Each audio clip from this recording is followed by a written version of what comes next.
Hey, what's going on everyone? Welcome back to another episode of Star Wars Coffee, where in today's video, we're going to be taking a look at the latest episode of The Mandalorian and the surprising and frankly shocking twist of events that took place.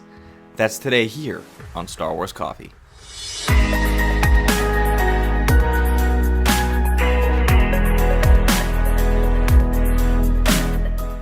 Greetings, Exalted Ones. Greetings to all you Jedi, Padawans, and younglings out there. This is Star Wars Coffee, covering everything you need to know about the latest developments, news, and leaks in Star Wars, and as always, giving you my analysis.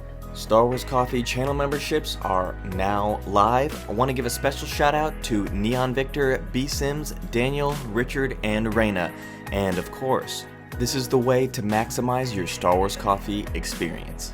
As per the poll, about 30% of you said you would be more likely to engage with the memberships if there was more additional commentary in the $4.99 tier. Well, that is now happening. So you will now get commentary as a part of the second tier and the third tier of the Star Wars Coffee channel membership. So if you were interested in joining for $4.99 with exclusive commentary and videos, that is now available to you. This Saturday, we're going to be starting with the first episode of the Clone Wars. So we're going to be going through the Clone Wars commentary. So if that interests you, feel free to join in the description below.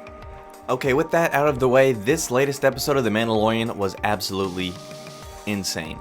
Not for the fact that it was what we thought it was going to be. It was going to be kind of a episode which, if you guys are followers of the channel daily and you do the live stream premieres with me, you'll remember that I mentioned in the live chat that I would suspect this episode is Mando's going to visit to try and get his ship repaired so that he can actually get to Ahsoka, which is what Mando's goal was.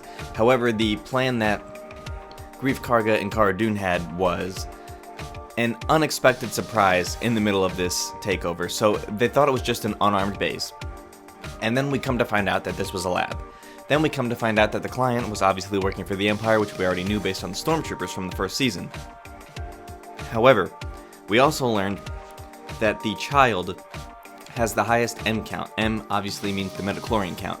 So midichlorians make their way back in a rebranded name of M count. So the midichlorian count of the child is extremely high. And so in that lab, you see the incredibly shocking beginnings of Snoke. Everybody remembers Snoke, the Supreme Leader of the First Order, Snoke, powerful with the dark side of the Force, seduced Ben Solo into abandoning the Jedi path from Luke Skywalker. He also, maybe have commanded the technological war machine engineered to destroy the New Republic and the Resistance. Kylo Ren turned on his master, killed him, but would soon learn that Snoke had been a mere puppet, created and controlled by Palpatine. Well, it turns out that we're starting to see the beginnings of that in The Mandalorian. They actually showed these beginning stages and trials of what would become Supreme Leader Snoke. Now let's be clear, this is not the Supreme Leader Snoke that we met in The Force Awakens. This is just a Snoke. This is one of the trials of Snoke, similar to the back-to-tank of Snokes that we saw on Exegol when Kylo Ren first inhabited the planet. So this is absolutely insane. So this is Supreme Leader Snoke in the back-to-tank, which is why the Doctor needed the child to take the midichlorian count and try and create the Force-sensitive being for Palpatine to use as that mere puppet type of thing. Even though we know Snoke had his own consciousness, there's still some things that Filoni needs to flesh out, and only he is the one who can properly retcon this to make it make sense and flow. And that's what he started doing with this, bringing Snoke into it. So this was clearly Snoke. You can compare it to the tube scene in The Rise of Skywalker if you want, where he's in the back tank, or you can just look at any image of Snoke, especially with the scar on his head. The scar on his head matches perfectly, so there's one giveaway. The second giveaway is that Snoke's theme began to play during that scene. So, music in Star Wars is always fantastic, and this episode's no exception. And Snoke's theme music began to play when this was happening. So if you listen closely, you can go back and listen closely, you will hear that it is Snoke's theme. And they're not releasing the music for this season week by week. They're going to be doing it in like 4-part chunks. So we should be getting 9 through 12, I believe, next week, if not today. I can't remember the exact date on that, but it's going to be in parts. So we'll get 9 through 12. And you'll be able to hear Snoke's theme much more clearly. But there is no doubt that they did just introduce Snoke, which means they're now introducing tie-ins to the sequel trilogy, which we already have the prequel trilogy and the sequel trilogy essentially introduced in the same scene, with the midichlorian count and the Snoke trials that are going on. And that is clearly why Moff Gideon is now after the child, because he's still serving Palpatine, which likely means that Moff Gideon knows Palpatine is still around, and hence his long live the Empire. So this is absolutely insane news. This is the best part of the episode. We knew this wasn't going to be on the main storyline, but now it is taking on its own thing. It is just fantastic, and I can't wait to see where Dave Filoni decides to go with this in Favreau. I mean, they clearly have a handle on what they're doing here. Maybe at some point they could figure out why the entire subplot of The Last Jedi was useful, because as of now it was not a useful subplot.